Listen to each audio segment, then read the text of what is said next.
Hello everybody, HotSauceZee here. Let's talk about Battlefield 2042's beta.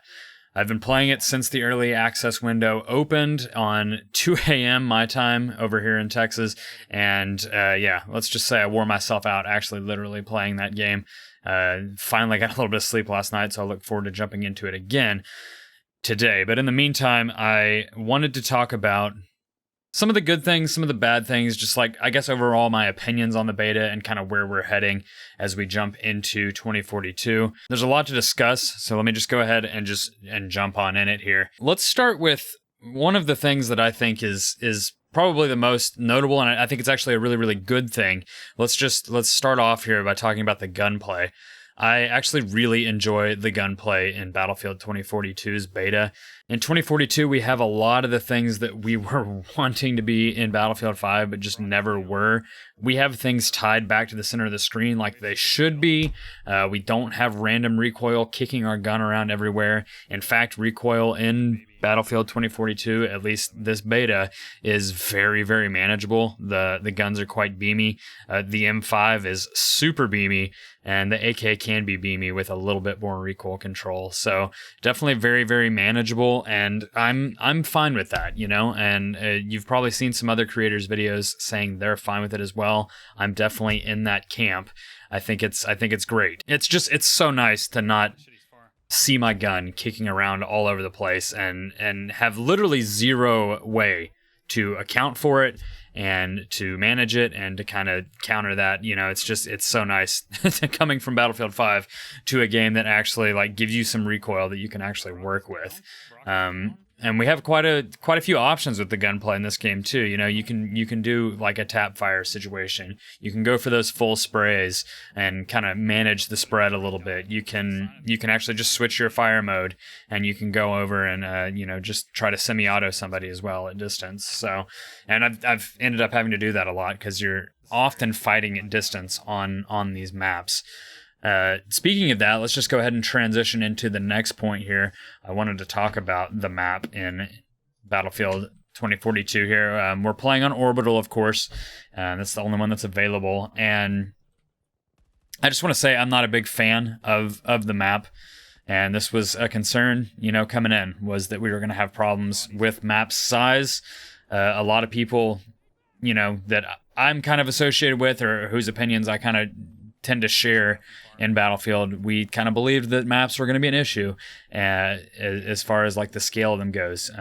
DICE only doubled the player count for 2042, but then sometimes the map sizes have been like quadrupled, which is pretty nuts.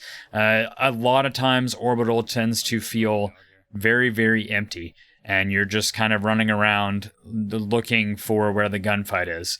And on your way to go find it, you get farmed by a vehicle or, you don't even really get sniped. You're just, most of the time, quite literally, you're just running and nothing is happening. Every now and then a vehicle will come along and maybe kill you on your way across an open space. But for the most part, you're literally just running everywhere looking for gunfights. Now, I will say this did improve over the course of the second day of the beta being available. The first night, I think everybody was just kind of out exploring around. They didn't really know where to go. They don't know what the flags were, where the choke points are, where the hot spots were. So everybody was kind of exploring night one.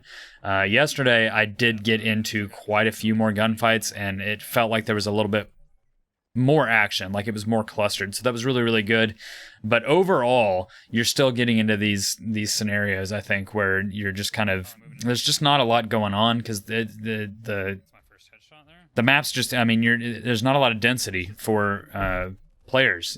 Everybody's just really, really spread out. So maybe some of the smaller maps can alleviate this issue. Maybe we can have some smaller modes in Portal that can help alleviate this issue.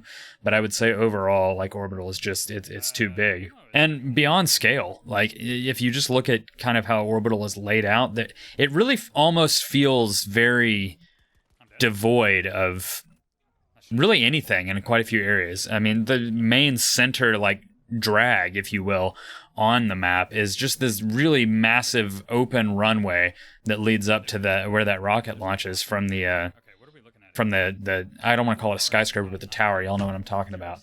And I don't know.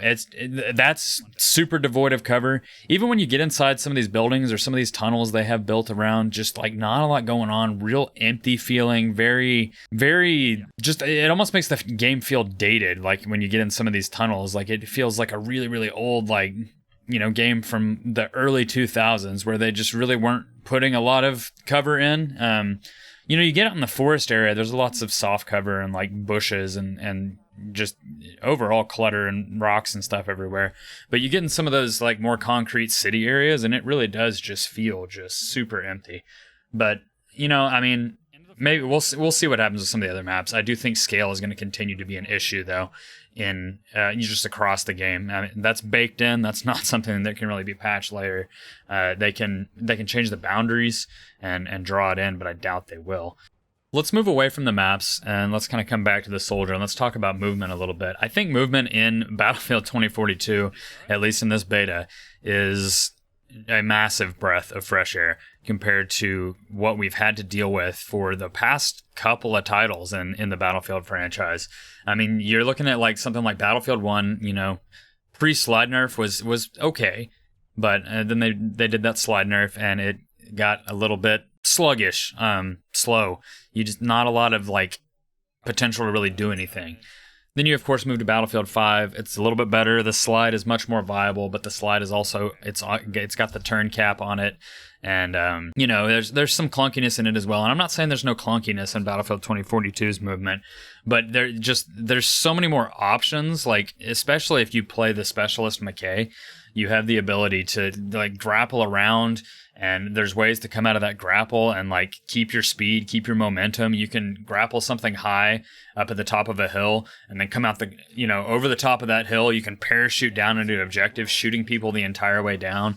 We have what they call the Traversal Sprint in 2042, which is going to allow us, it's tactical sprint from Warzone, but that allows you to get around a little bit more quickly. You can slide cancel if you choose. You don't really have to because you can there's infinite traversal sprint. So there's not really any reason to slide cancel. You're just always going to be able to traversal sprint. So, and I think people will pick up on that. I've seen a lot of people playing, myself included, playing Battlefield 2042's beta, using kind of that movement pattern that we've all become accustomed to in Warzone, and you really don't have to, because the point of that in Warzone was to get that tactical sprint again. But since we have endless traversal sprint, we don't really need to sprint, slide all the time like we've been doing in Warzone.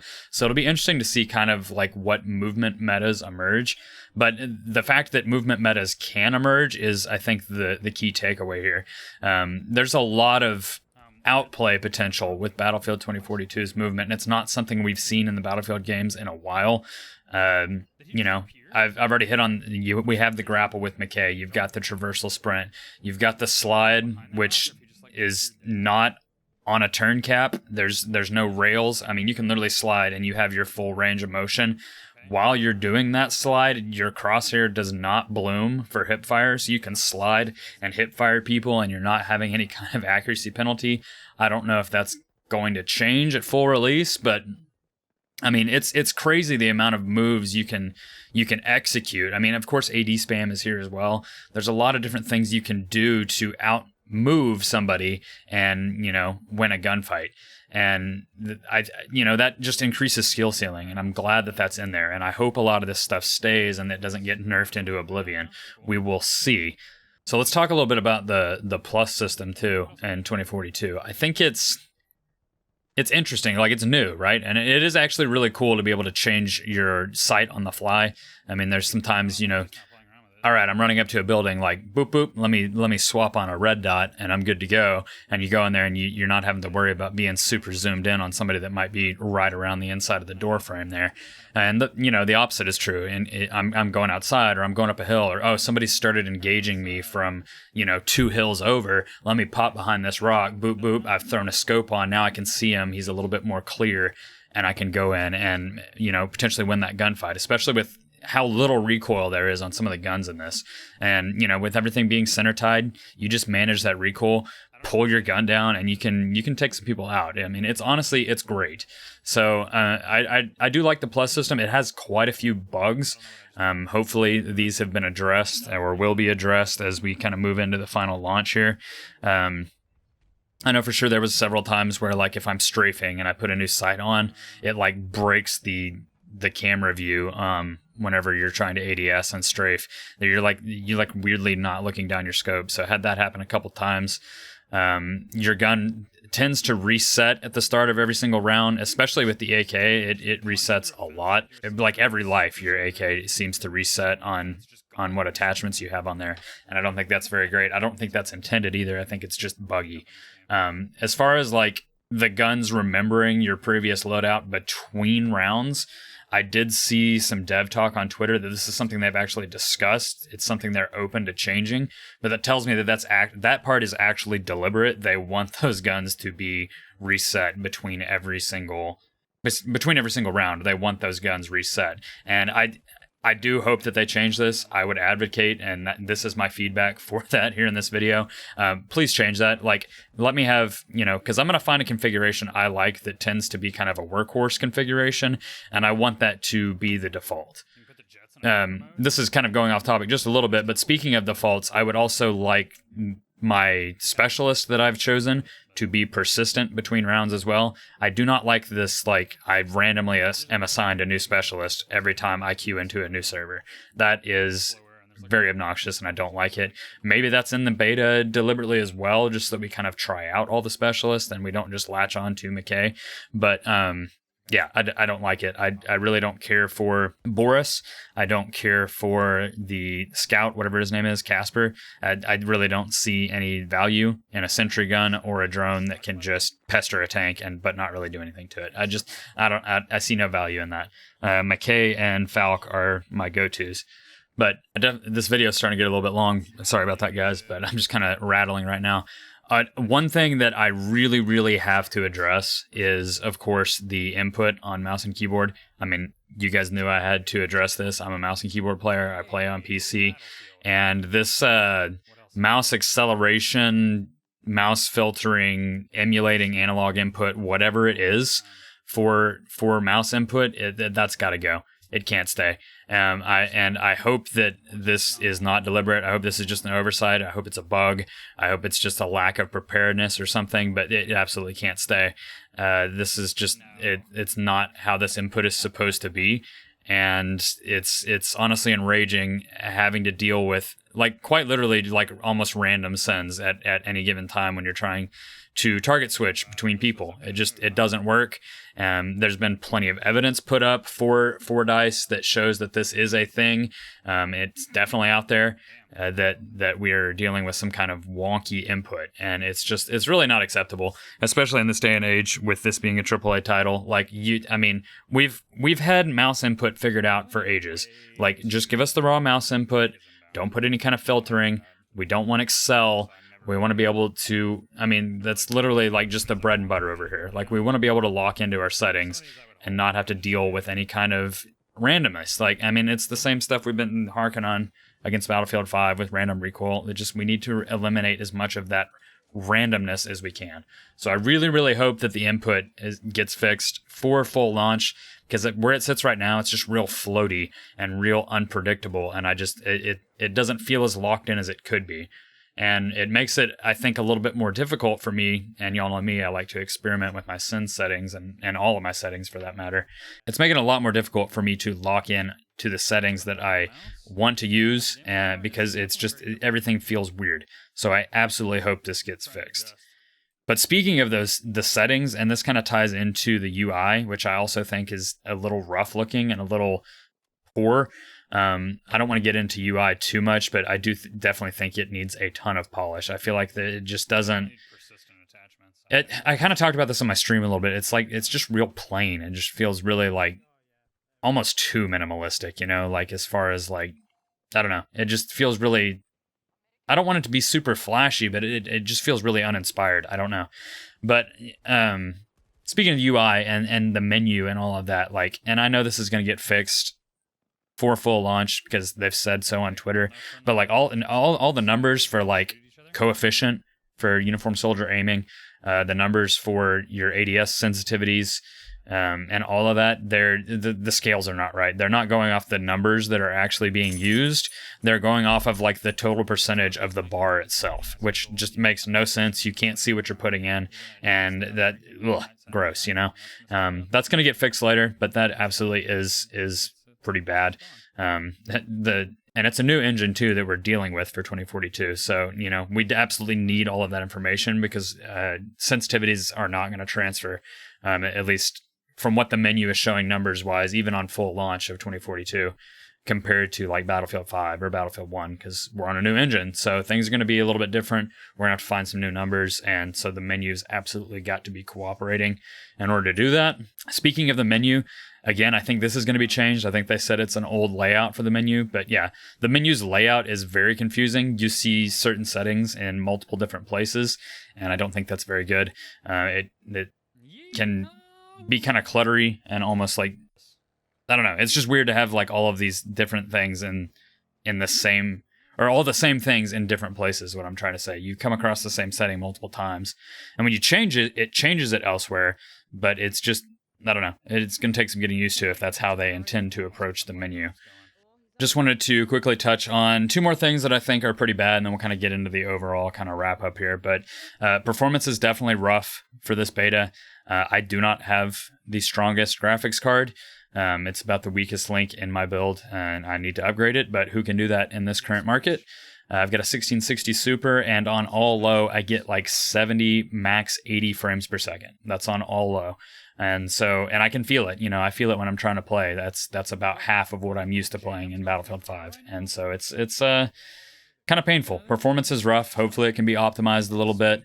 Even for people that have really, really good rigs, they're running into issues where the performance is just terrible. Like they're just not getting the frames that they're used to. So hopefully this game can be quite a bit more optimized whenever it's released. But as of right now, it is pretty rough on the whole performance standpoint and on the frames per second standpoint.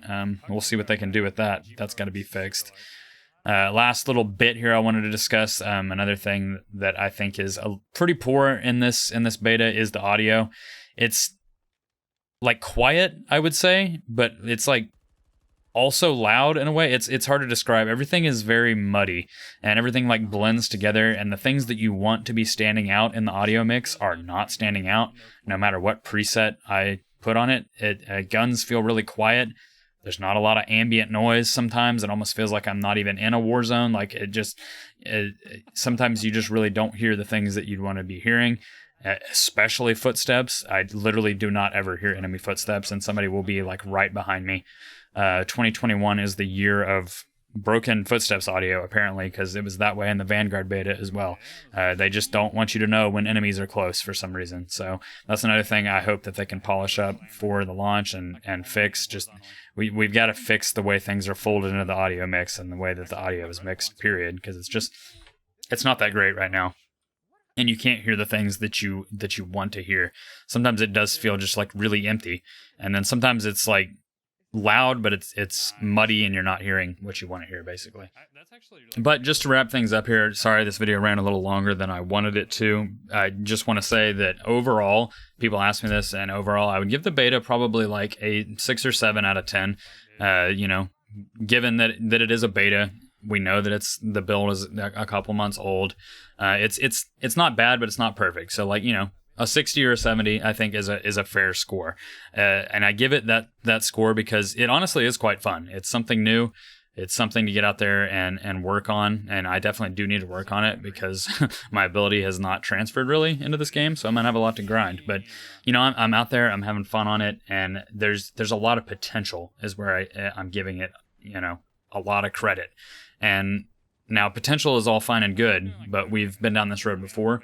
I think Battlefield 5 had a lot of potential that never even got realized. So it really is up to DICE to listen to the feedback that the community is giving them and actually implement and work on changing some of these things that can be changed. A lot of the stuff I mentioned in this video absolutely can be patched later. I mean, hopefully it's done for launch, but as they continue to work on it, this stuff can be fixed, and we can have a really, really good game on our hands. I mean, gunplay is great, movement is pretty good. So that's already a huge bonus. You just work on, getting all the bugs squashed, get some of the other flow issues, audio fixed up, and just polish everything up, and we've got ourselves a really, really good game. There's a ton of potential, and I hope DICE actually does work on this stuff and really polish this game up and make it something that we can really, really enjoy. And we don't mind, the monetization and all that stuff that's coming. We don't mind plunking down on the battle pass because we're getting in it every day, and we're grinding and, just trying to get better and enjoy what the game has to offer. So, we'll see. I'm not going to hold my breath. It is DICE, and we have seen what DICE can do. Mainly in Battlefield 5 here very, very recently. So I'm not going to hold my breath, but hopefully they turn it around, and the launch version of this is really, really good. So we'll see. Anyways, guys, hope you enjoyed the video. If you did, please be sure to give it a like, share it around, and be sure to subscribe to the channel. I'm going to try and do a lot more long form video like this. Probably not this long. This is just kind of an aggregate of all my thoughts on the beta, but I am looking forward to doing a lot more long form content as we kind of get into the 2042 cycle. It's just, I've been focusing on the shorts lately because that's really all I can do for Battlefield 5. There's not really anything to make a long form video on. But expect more of this kind of stuff coming as we get into 2042. So I will see you guys around. Appreciate you guys watching, and we'll see you next time.